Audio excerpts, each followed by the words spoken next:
We get started right away on sharing the screen. And one last item in terms of using fast reactors, since fast reactors are really the vision of the future of nuclear energy, where we breed and produce more fuel than we consume. We'd like to cover another accident that happened in fast reactors. So this would be part of actually the Generation 4 reactors, one of the 6 items in the designs under consideration. And in that case, it was a leakage of sodium interacting with water. And we haven't developed yet thoroughly the technology where elements like lithium or sodium are safely used. For instance, you hear about the lithium-ion batteries in electrical vehicles, the Tesla cars catching fire. That's because lithium and sodium are extremely reactive with air. So if you drop actually a lithium-ion batteries on the ground, it will literally explode. I can show you a picture of that. We are using lithium-ion batteries also in our computers and phones and so on, but at some point they did in fact catch fire when because of manufacturing effects. But of course, the technology has been enhanced, and we don't have that problem. One other situation happened with the use of sodium and as a coolant, and that was in a reactor that operated in the country of Kazakhstan when it was part of the old Soviet Union. I don't know how I can get you to join us. You're in already? Wonderful, thank you. Thank you for co-hosting. And it was called the BN350 reactor. That was a very interesting design because it was built on the shore of the Caspian Sea. And it is an interesting application of nuclear energy, is that it did not just produce electricity, but it also used some of the steam produced to desalt seawater. So seawater was in that case heated up in a system for desalination called the vertical tube desalination system. You produce steam and then you condense the steam and you get fresh water as a supply from the Caspian Sea. So it doubled both as an electricity producer as well as a freshwater producer. And we have lots of arid regions in the world along the seashores of the oceans and the seas that this application of producing both electrical energy and fresh water can basically provide the concept, the feasibility of a concept of what's called agro-industrial complex. The agro would produce agriculture from fresh water from the desalination process, and industrial comes in from the use of electricity. So this is a system for the future, but it was built as 130 megawatt electricity, as well as 150 megawatt thermal for heat, just as a form of steam to desalting sea water. So it produced 120,000 cubic meter of fresh water per day. And in the world, we have really a shortage of fresh water supplies more than we have a shortage of electricity. So in that case, this is some concept to consider for the future. It was built also as a liquid metal cooled reactor using uranium and breeding plutonium-239 from it. This shows us the desalination part of the plant. So in that case, the steam is brought into vertical tube. That's called the vertical tube desalination process. You bring the seawater in piping and heat the seawater. It boils. The steam produced from the seawater gets in touch with the incoming cold water from the sea, and it is condensated, and you end up with a fresh water supply. The BN350 used sodium as a coolant. It was a fast reactor. The Russians have built it at the time of the USSR, the Union of Social and Soviet Republics. Kazakhstan, as you know, by now has been an independent republic, and several fires happened in the interaction between sodium and the water, and those fires ended up decommissioning the plant. It is not in operation anymore. It is being superseded by another fast reactor that is not 350 megawatt plant, but a larger one, 600 plant today in the now the Commonwealth of Independent States, which is the new name for the Russian, or it's called the Russian Federation. This shows us again another view of the desalination plant here at a place called Shevchenko along the Caspian Sea, and the city is called Aktau, and it's water from the Caspian Sea. This is a picture of the reactor hall. This is the reactor itself, but that is, yeah, the BN350, so it's sodium-cooled reactor. You'll see here that in the accidents that we have already dealt with, we identified that causes of accidents could be human error, it could be the equipment failures, or it would be could be design flaws. And we added to it with Fukushima the possibility also of natural disaster causing the accidents. So let us see in that BN350 what was the causes of those fires. It was 350 megawatt thermal,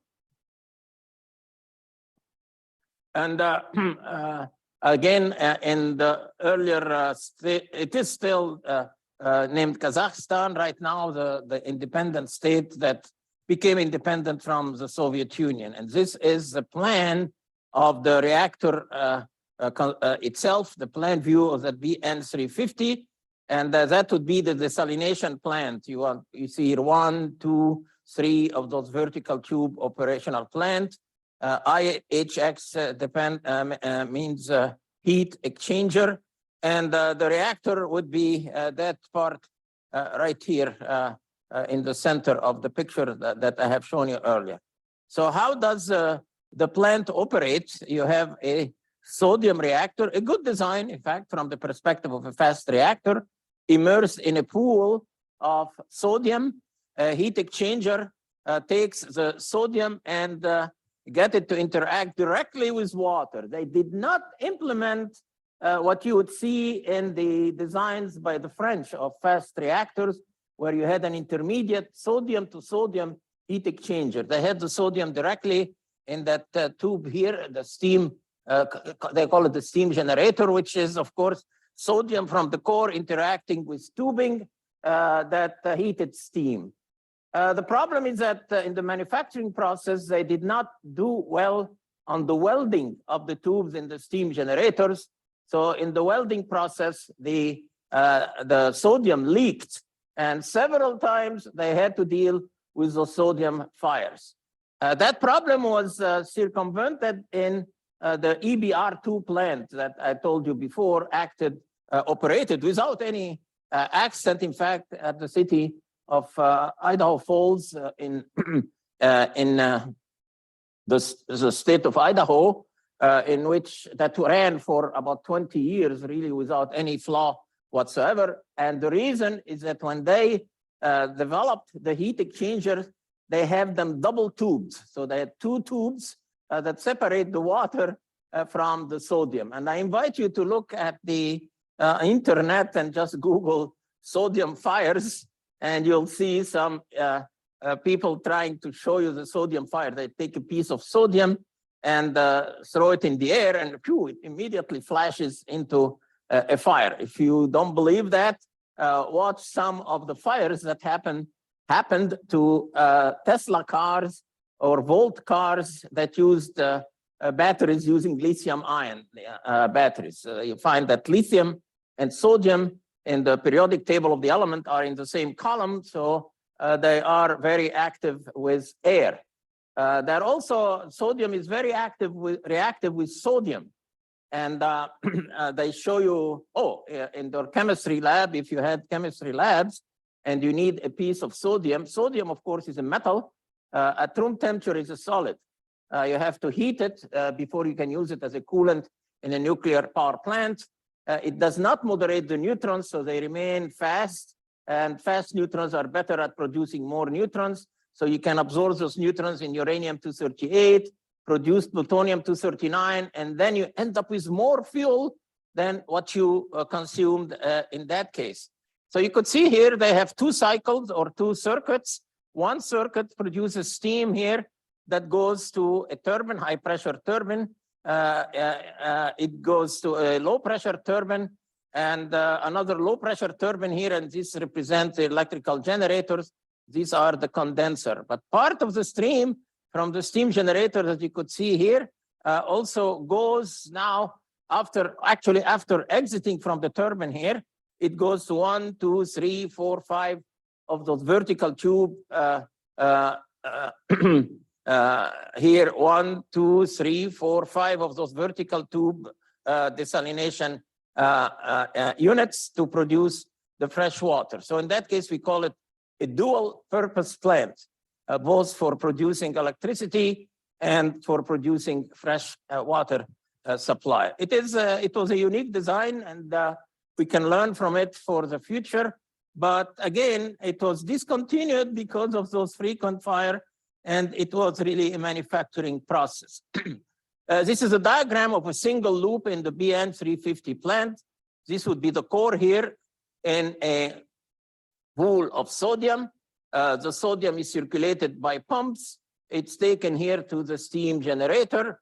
You add water to the steam generator, it boils, it produces steam, it goes to number 6, pumping the sodium, and you produce electricity. But part of the sodium also goes to the desalination plant here, 3 primary coolant pump, again, another pump. They show the pump here and the pump here. This is some kind of the drafting way for Russian kind of technology. So it's different than what you probably have been learning here in drafting in school.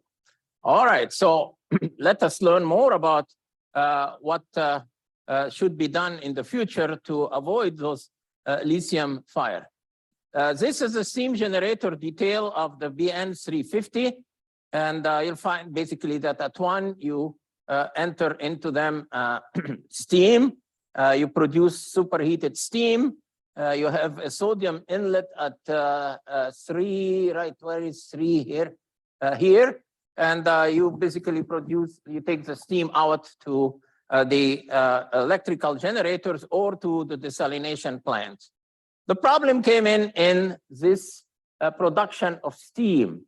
And they did not isolate the sodium that went into the core of the reactor from the water. So the sodium that went through the core of the reactor was subjected to neutron irradiation. And in that case, an isotope of sodium, sodium-24, is produced, and it is a very strong gamma emitter. They did not use double-walled heat exchangers like at the EBR2, the experimental breeder reactor number 2 here in the United States, or the 2 cycles of sodium, one that goes through the core of the reactor, it becomes radioactive, then transmits its energy to another sodium loop. Sodium to sodium will not cause a fire. Sodium is sodium, it doesn't interact with sodium violently or chemically. In that case, the sodium in the second loop is not radioactive. Here, they brought in the sodium into the heat exchange tubes, sodium to water, and that sodium was radioactive. So the problem that they faced is that whenever they had any of the sodium fires, it was radioactive sodium, and they had to deal not just with the chemical reaction, the sodium fire, but the sodium was also radioactive. They use what's called a bayonet steam generator. So you could see here it's a bayonet. The sodium comes in and exits back again. The sodium is right here. The bayonet is inserted into the sodium. The water comes in here, goes to the bottom, and then rises up, exchanges steam with the sodium, and turns into steam. The problem was in the welding of those bayonet steam generators. The welding was not done properly, or it was done in a unsophisticated way. Actually, after the first fire, they turned the manufacture of those bayonet heat exchangers to the Czechoslovakia. They were better maybe at manipulating metals, but still that technique failed miserably in general. So in that case, the accidents were due to basically design flaws, if you want to call it, or basically manufacturing faults. So they ended up with leaks of the sodium into the water, and 2 major leaks happened in 1974. That was recent here, and smaller leaks occurred that were handled easily. But in 1974, they decided basically to replace the tubes in all the evaporators except loop number 4, which by pure chance did not experience any leaks in general. After 7 days of operation, the same process happened again. The design was basically inadequate. They needed to use either a double-walled heat exchanger or use 2 cycles sodium to sodium, and then sodium that is not radioactive to water. So in that case, after 7 days of operation, again, one of the evaporators in the recently retube loop number 5 failed, and it generated a significant leak. And after 120 tubes failed with 800 kilograms of water leaking, sodium and water are very reactive. I neglected to say that if you use sodium in the chemistry laboratory, you do not store sodium as a metal in a container. You store it either in oil, then you isolate it from the air, or you store it in kerosene. It doesn't react with kerosene in that case. Some experiment that instructors in chemistry show students is that they take a little tiny piece of sodium, they can cut it under the kerosene or the oil with a knife, and then throw it in a tub that contains water. And you could see a very, very violent reaction occurring. The same that happens with lithium-ion batteries in our Tesla cars when they catch fire. And interestingly enough, in the Tesla cars, when those lithium-ion batteries catch a fire, it's in the same process really happens. It's because of a manufacturing defect in the little battery that contain the lithium ion. Then come the firefighters. They're not very well informed, so they try to extinguish the fire by using water. Yes, water is going to decrease the temperature, that's true, but then with the lithium ion batteries, the water interact with the lithium and the fire gets worse until it burns itself out. So this is some experience that we have to learn. The steam generator was, as I said, already dismantled. They got to better manufacturing, maybe techniques from Czechoslovakia. And it was reported that the safety systems basically operated fine at that point. After the retubing process, some leaks continued to occur. However, emphasis on sodium and feed water quality control, early leak detection, remediation through failed tubes, plugging, eventually became a headache, and they simply ended up abandoning the plant, shutting it down. So in that case, we lost an opportunity for a dual purpose power plant producing fresh water and electricity at the same time. So if we design those systems back again in the future, we need some improved steam generator component manufacturing techniques. And we need to design such system for failure prevention, sodium and feed water quality control. So this is basically the weak link in the chain that we have to overcome if we want to build such systems in the future. It suggests the need for including design provisions for tube failure detection, and design provisions should also be included for containment and blowdown relief to control the intermediate sodium system pressure. Using double-walled heat exchangers in that case can be also recommended, as well as definitely the same design as the Phoenix and Super Phoenix, the 2 plants that the French built using fast reactors, sodium-cooled reactors, where they used two loops, one for sodium that went through the core of the reactor, it became radioactive, and another one, sodium to sodium, and then sodium to water. The second sodium loop is not radioactive. So if ever there is a leak, then it's not going to be radioactive sodium in that case. In June 1994, the reactor was shut down because of a lack of funds to buy fuel after the separation of Kazakhstan from the old USSR, the old Soviet Union. As USSR, if you remember your history, stands for Union of Soviet Socialist Republics in general. The Russian Ministry of Atomic Energy proposed a joint project with the Kazakhstan Atomic Energy Agency to extend the operation by 10 years and providing replacement power. This Kazakhstan State Corporation planned instead to build a 135 megawatt electric fast reactor to replace the 350. So that is still adopting the concept of a fast reactor. Why is this? Today, in light water reactors, we are using the uranium-235. And why? It's very cheap. It's very available. Kazakhstan, in fact, as well as Canada, have huge supplies of uranium. So uranium-235 is what we are burning today. If we continue that policy, the price of uranium-235 will go up eventually. And within 50 years, we cannot depend on a break-even condition for using uranium-235. The nuclear industry has to adapt to the new conditions by adopting the vision of nuclear energy, producing more energy than what we have burned in the first place by the process of breeding. The BN350 plant is an outdated loop design. You'll find that lots of tubing is used there. A pool design where you have everything inside the same pool of sodium, so that if you have a leak or from an earthquake, a rupture in one of the tubings, it is not spilled all over the reactor building. So in that case, this was the case also in the United States with a fast reactor that was planned for the area of the Clinch River. It was named the project reactor.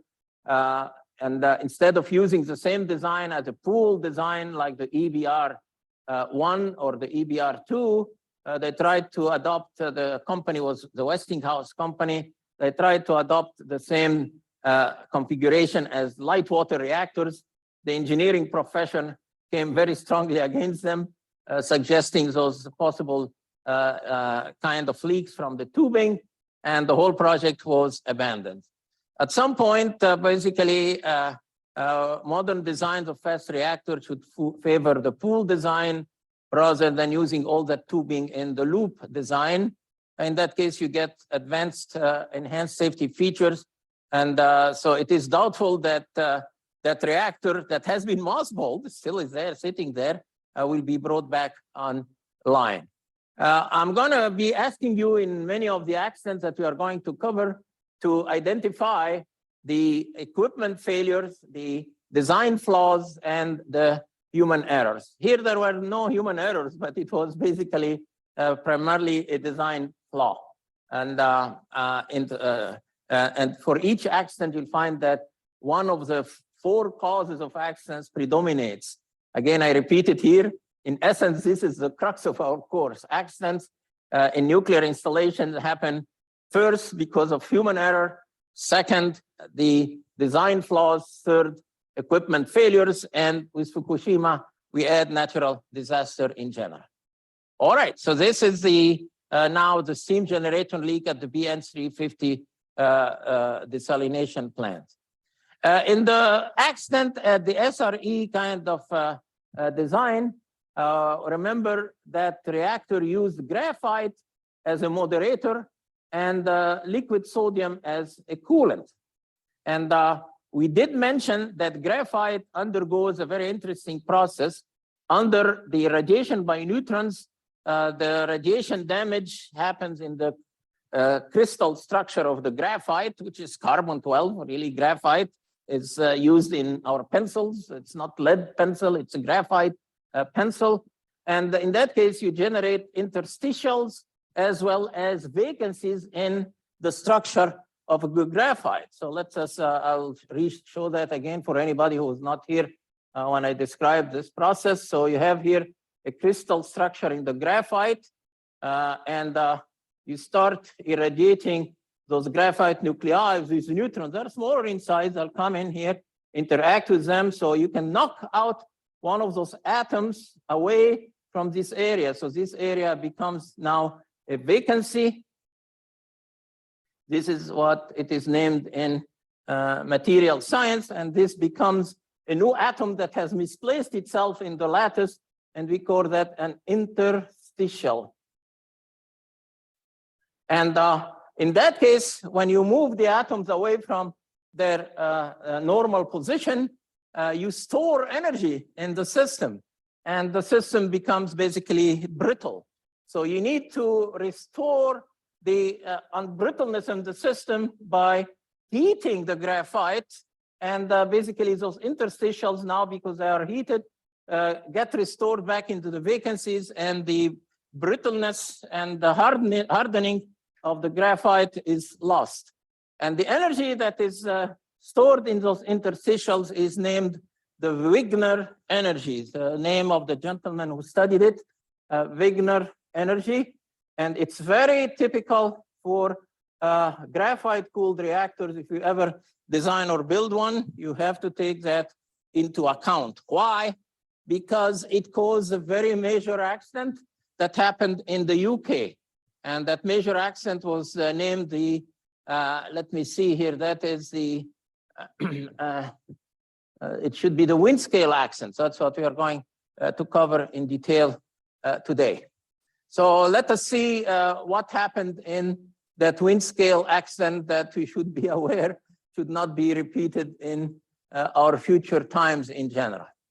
All right, so the United States, of course, developed nuclear weapons, and the Soviet Union, and then came the older colonial powers, in that case, Great Britain and France, and they could not let the United States and Russia develop nuclear weapons. They had their grandeur from the time of colonialism, so for Great Britain at least, they wanted to catch up with the United States. So they wanted to also have their own nuclear weapons. They came to the United States and asked to be given some plutonium. The United States refused to give a strategic element to Great Britain. So what do? They basically went and built their own reactors at a city called Windscale. And these are a picture of those reactors. The reactor is that building, and that building here. These are two cooling towers. They're not the reactor here and there. And the exhaust of the system, because they ended up using air-cooled reactors. The United States had built reactors that were water-cooled at the state of Washington to produce that plutonium.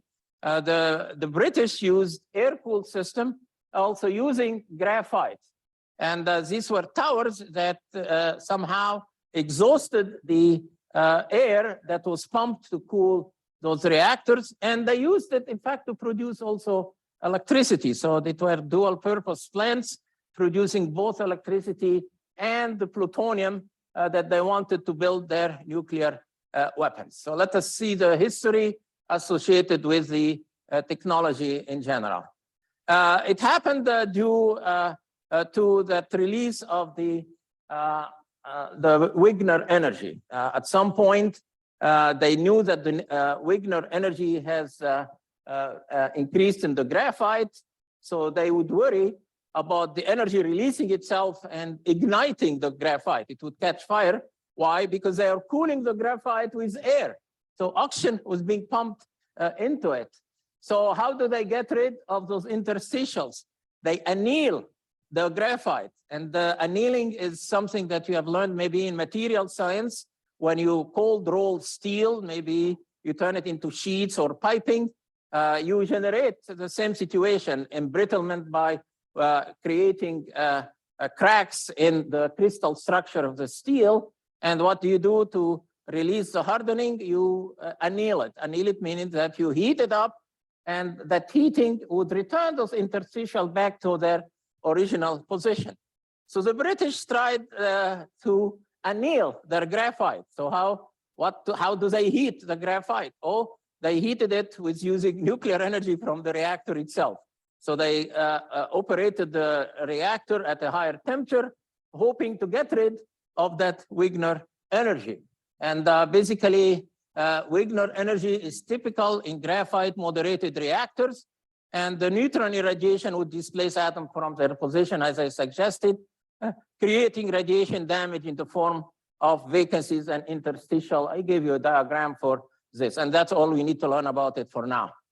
How to get rid of that those interstitials? You use nuclear heating to anneal the graphite. So they came in and started using nuclear heating to raising the temperature where the interstitial atoms move naturally back to their initial vacancy position in the lattice. The initial nuclear heating releases the stored energy in the form of heat. And at which point the nuclear heating is stopped. And in that case, oh, you are safe. The Wigner energy has disappeared. You continue operating the reactor. If that Wigner energy is released in an uncontrollable fashion, wow, okay, you heat up the graphite in an uncontrolled way, and you start a fire in the graphite, and the fire basically uses the air that was used for cooling the system, and because it was air cooled. So let us learn more about how they designed their system to produce their plutonium here. I show you some picture. Windscale now, that's a location of those reactors. It's still used to produce power. They have power reactors at that site, but they changed the name. They call it now Sellafield. So if you read the literature, it's either under the name Windscale or Sellafield, and they call them the tower facilities. And you notice that it is air cooling discharge stacks, this one, and this one. And when the system was not very successful, the British switched to another type of design shown here and here. This is what's called the advanced gas-cooled reactors. They used, in that case, carbon dioxide as a cooling system for their graphite reactors instead of using air. Notice that if they use air, you have oxygen in the air mixed with nitrogen. Air that we breathe is 50% oxygen and 70% or more nitrogen, as we all know. So now with CO2, CO2 basically is a very stable kind of a gas, so it does not interact with the graphite. So they built some of that generation of CO2 reactors. They have to produce, again, electricity and plutonium at the same time. The British wanted to extend the livelihood of the British Empire in that case. All right, so in fact, they abandoned again the CO2 reactor. They called them the Magnox reactor. Magnox stands for magnesium oxide. So the cladding of the fuel was made out of magnesium oxide. Magnesium have a very low interaction rate or cross section with neutrons. So this is shows us really how the British went and designed their own reactor, not water cooled. They used air cooling, and you could see here that they had horizontal tubes in a large matrix built out of graphite, and they used the design built in the United States, really horizontal tubes, so that they can use it on an online basis. So they feed the fuel from one side and they extract it from the other side. Same as a design built in the United States, named the X10 reactor. It was a 20 megawatt reactor built after dismantling the Chicago pile number 1 and the Chicago pile number 2 in the United States. So they show us here something very important, is that they had air circulators, huge pumps that pump the air into the reactor building, the core here, and then executing it on those big stacks shown here and there. This is the face of the reactor itself. As you could see, the United States built the Hanford reactors on the same basis, also a horizontal tube, and the Canadians today built their CANDU reactor with horizontal tubes, except air is not used for cooling. In the United States, water has been used as a cooling. So in that case, those horizontal tubes would have lumps or of uranium metal as a metal now, because you don't add the oxide. And in that case, the uranium metal is fed in one side of the tubes and exhausted from the other side. To be able to extract the heat from the uranium metal, they surrounded it with fins, the same as motorcycle engines. You could see some motorcycles that have basically finning on their engines so that they don't use water for cooling. So in that case, the convection is with around the fins. But the process was not very well controlled from the manufacturing process. As I'll show you, those fins were not well manufactured. It was a sloppy job, and they ended up getting stuck in the tubes as they were feeding them from one side to the other. It was a large reactor. You could see here those horizontal tubes and people working there. And as I suggested, they had to feed the tubes from one side and push it to the other side. And these are the metallic fuel elements, a picture of them. And these are the fuel that they would push from one side of the tube to the other side and then extract it after the other side. And in that case, the fission of uranium, the system became critical.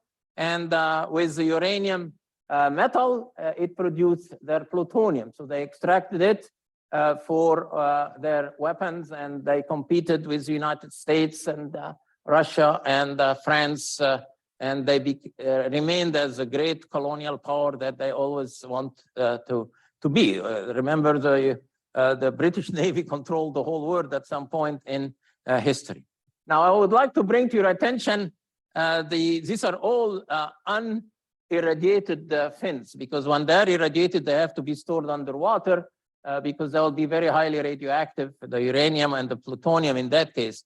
But look here, I would not buy those things the way they look like. See, they have the uranium fins there are very badly manufactured. They didn't have quality control whatsoever. So they kept feeding those elements into those tubes, and lo and behold, they get stuck. Literally, they got stuck. And as they got stuck, what did they do? They bring in people with long, basically, rods, and they keep pushing them from one side to the other. Even though the channels were well designed, their fuel elements manufacturing-wise and quality control was lacking. As I said here, I would not let this be used in any installation. Look how that thing is all shagged, and there was no quality control. They were in a hurry trying to catch up with the United States and Russia, and France was also getting into the game. And this is actually a picture as a result of their low quality manufacturing of one of those elements here. As you could see here, it is stuck in the channel.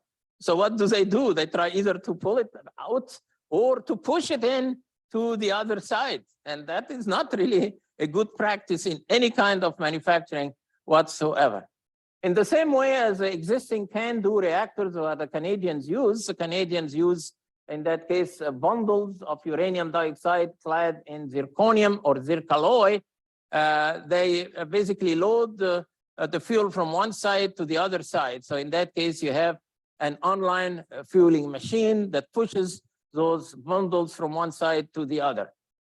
They use, as I suggested, air cooling. So I'm showing you what kind of a fast, not well thought military program can turn really bad.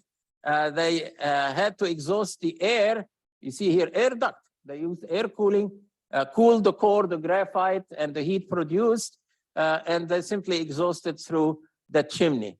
They said that they produce electricity, but I don't see any electricity generation features here. They were primarily producing plutonium for their ore program.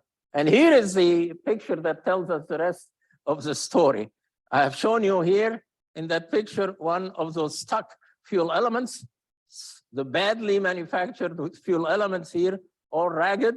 I would tell you them from the beginning without even seeing it that these things are going to get stuck. So they get stuck, and this is a remedy to the stucking mechanism. They bring in people with respirators so that they don't breathe radioactive elements with long rods here. And what do? They push those rods from one side to the other. I think if it's not happened actually with a picture here, you would say it's a very funny thing. You would never do it here. So feeding the fuel elements from one side to the other, when they get stuck, they keep pushing them by hand, even though they had a refueling machine. And the expected immediately happened to them eventually. They wanted to release that Wigner energy from the system, so they heated it up. And as they heated it up, some alarms started detecting the release of radiation. So they started a nuclear heating to relieve the Wigner energy on October 7. And the first try did not release totally that Wigner energy. The structure was such that they had pocket of an annealed graphite that presented a problem. So they decided, oh, okay, we go to second nuclear heating to be applied to those pockets that were not annealed. And on October 10th, basically they noticed at 11 a.m. Some alert originating from the radiation monitors. The radiation level increased 10 times above the background level. The radiation level that we have in this room now is called the radiation background level. In the afternoon, a visual inspection of the fuel channels, just looking into the fuel channels, they showed that there is a glow and that some cartridges were glowing red hot. And these were cartridges that were stuck in the graphite. Attempt at discharging the hot cartridges failed. Why? Well, they have expanded. And if you expand something in a channel, it gets stuck there because of the coefficient of thermal expansion. And they swelled and were jammed in the fuel channel.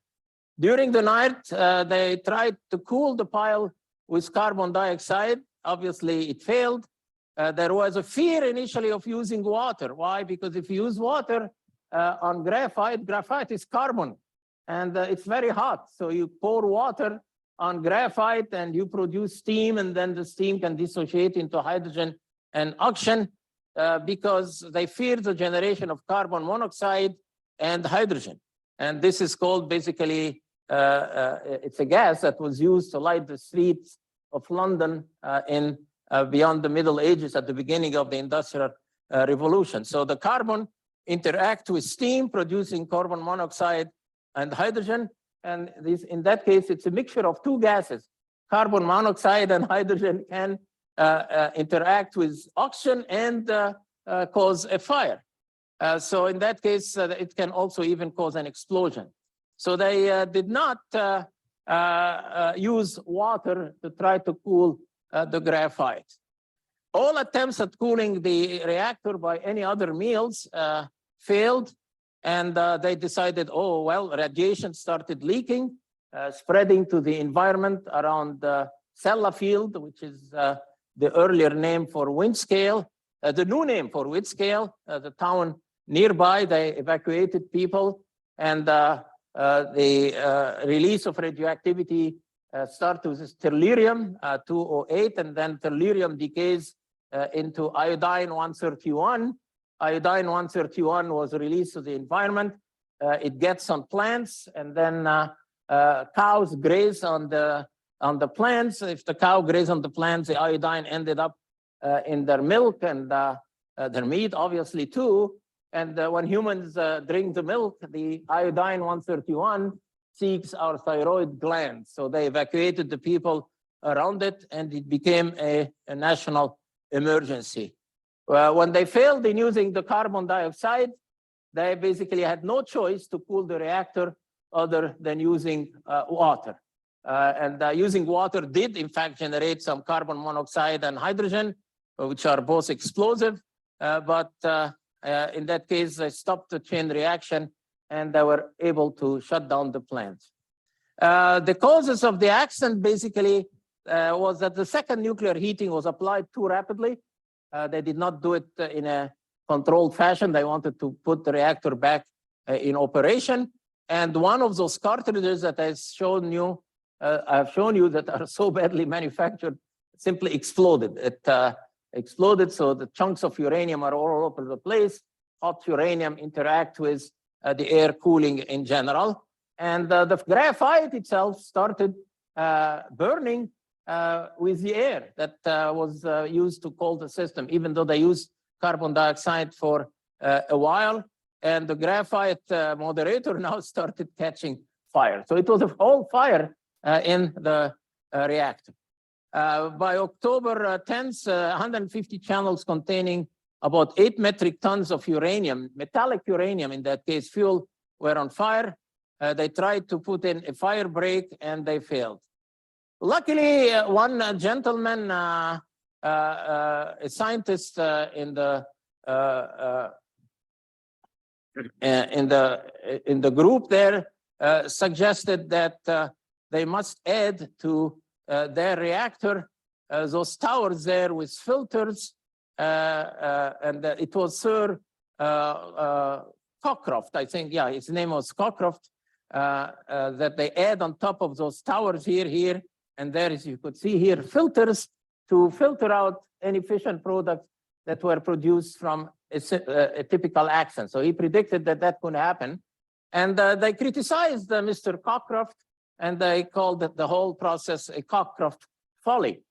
They called it a folly, but in fact, it was a very good idea because it ended up isolating most of the fission products that would have been released to the environment. So adding those filters on top of those towers was in fact a very good idea by Mr.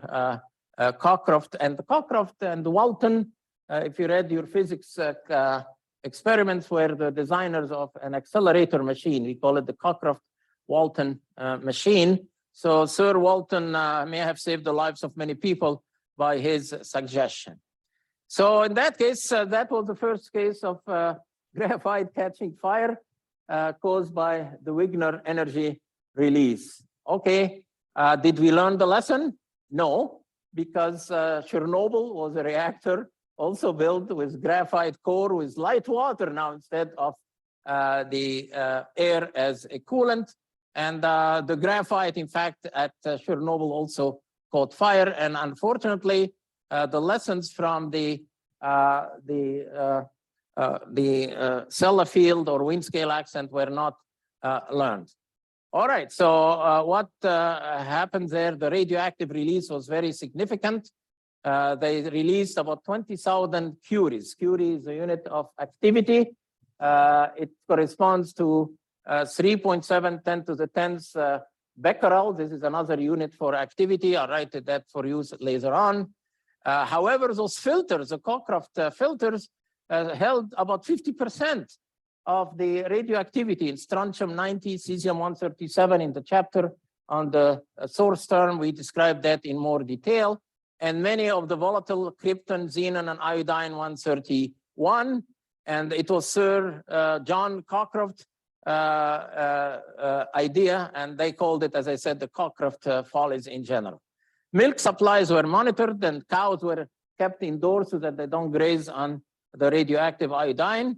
And the National Radiological Board estimated that about 30 additional cancers resulted from that accident. And they calculated by taking the extra result here, delta C divided into C naught, where it's the population cancer deaths of all causes in the United Kingdom was 0.0015%. And from that equation, those 30 additional deaths would basically implies that over the period of the 30 deaths that happened there, 2 million other deaths would have happened in the United Kingdom. So it's 30 divided by 2 million. It was really a very small number of victims to the accident in general. The British hurried in building 2 other dual-purpose plants. Dual purpose means electricity and plutonium for their weapon results, and they substituted it with the Magnox type of a reactor, which is gas-cooled. If you gas-cool a reactor, you need to get finning again, so they improved their designs of the fins and made them not horizontal, but vertical, and they adopted the design to produce their plutonium. And it shows us here a picture of the British using a core here of plutonium being inserted into one of their weapons. So the core would be plutonium in the center, and they show us here one of their weapon designs where they use that plutonium. They called it the Harrod Orange device. And they were trying to reach again with the United States in that they added deuterium and tritium, so it became their first thermonuclear weapon, and they produced 800 kiloton of TNT equivalent. It is, remember that Hiroshima and Nagasaki were in the range of 15 to 20 kilotons, so that is 10 times or 20 times the energy release in that case. And this is a lesson that should have been learned from the Windscale accident. Unfortunately, they were not learned until we had the Chernobyl accident, and that would be what we cover now on Monday. And unfortunately, the lessons were not learned, and we hope that these lessons are learned for future designs of nuclear reactors. Thank you for your attention. We stop at that.